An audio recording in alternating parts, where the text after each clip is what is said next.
I'm David Ainsworth, Head of Communications at the United Nations Secretariat of the Convention on Biological Diversity. Well, today, March the 29th, the final gavel came down on the Geneva meetings, and governments made a lot of progress, but they've got a lot farther to go.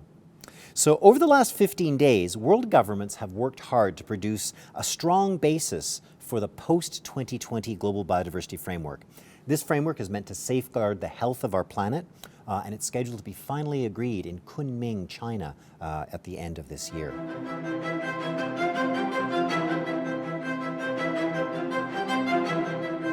So the overarching goals of this framework were discussed by the delegates. So that means, what are the goals they want to achieve in the next 10 years?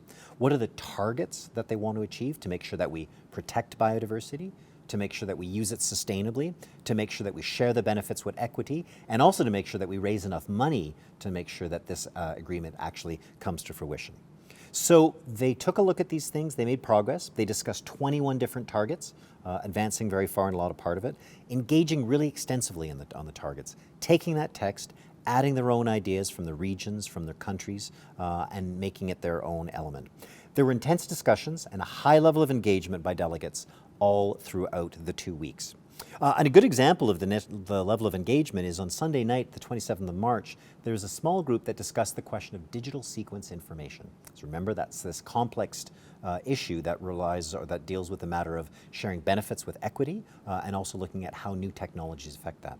That's an issue that's supposed to be really complicated and to produce really divergent views.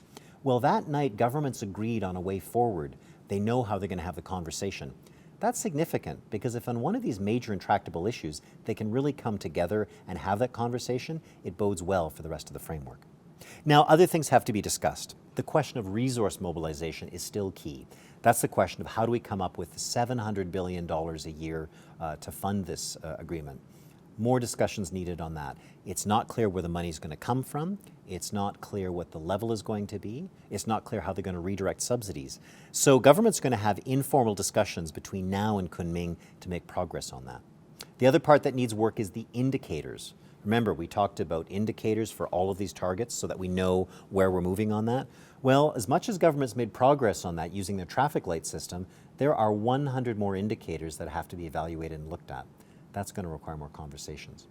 The overall result is that the governments have taken this text that was given to them by the co-chairs and they've really made it their own. They've engaged and they're ready to talk about it, but they need more time. So the big news at the close of the meeting today was that governments have agreed that they will be meeting again for a fourth meeting of the open-ended working group. They're going to meet in Nairobi from the 21st to the 26th of June. They're going to take all of this work they've done, they're going to refine it, they're going to work towards consensus, they're going to work towards finding the money to make this agreement happen. All that so that when they go to Kunming, China later this year, they'll have the basis for this ambitious agreement that'll help us bend the curve on biodiversity loss.